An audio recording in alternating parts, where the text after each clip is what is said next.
మాతృదేవో భవ.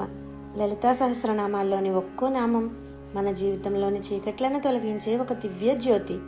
ఈరోజు మనం 136 నుండి 140 వరకు ఉన్న శ్లోకాలలో దాగి ఉన్న అద్భుత పరమార్థాన్ని తెలుసుకుందాం. సాధారణంగా మనందరికీ జీవితంలో ధర్మం, సంపద, కోరికలు తీరడం మరియు మోక్షం కావాలని ఉంటుంది. మరి ఈ నాలుగింటిని ప్రసాదించే దయామయి ఆ జగన్మాత. ఆ తల్లి కేవలం ఒక రూపం కాదు, నిత్యమైన సత్యం, అనంతమైన జ్ఞానం మరియు స్వచ్ఛమైన ఆనందం కలగలిసిన సచ్చిదానంద స్వరూపిణి.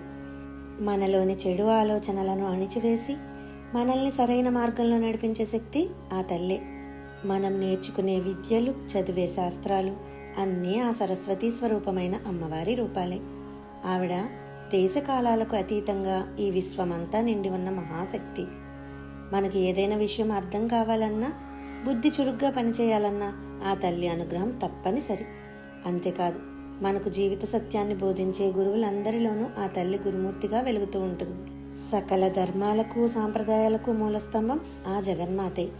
మనకు ఏ కష్టం వచ్చినా, ఏ సందేహం కలిగినా ఒక సద్గురువులా మన చేయి పట్టి సన్మార్గంలో నడిపించే బాధ్యత ఆ తల్లి తీసుకుంటుంది. మరో అద్భుతమైన విషయం ఏమిటంటే, మనం నివసిస్తున్న ఈ భూమి ఆ తల్లి రూపమే. మహీస్వరూపిణిగా ఆ తల్లి మనల్ని ఒక బిడ్డలా తన ఒడిలో మోస్తూ మనకు కావలసిన ఆహారాన్ని, ఆశ్రయాన్ని ఇస్తోంది. ఆ తల్లి రూపం ఎంతో సుకుమారమైనది. కానీ తన బిడ్డలను రక్షించాల్సి వచ్చినప్పుడు ఆమె మహాశక్తిగా మారుతుంది. మనకు అసలైన ఆధ్యాత్మిక వెలుగును ఇచ్చే దక్షిణామూర్తి స్వరూపం కూడా ఆ జగన్మాతయే. మనకు దేవుడి గురించి తెలియాలన్నా, మనలో ఉన్న అజ్ఞానం తొలగిపోయి జ్ఞానోదయం కలగాలన్నా ఆ శివజ్ఞాన ప్రదాయన కరుణ ఉండాలి.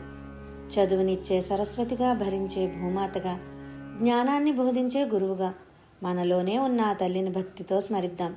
ఆ జగన్మాత చల్లని చూపు మనందరిపై సదా ఉండాలని కోరుకుందాం. స్వస్తి. జై శ్రీ మాత్రే నమః.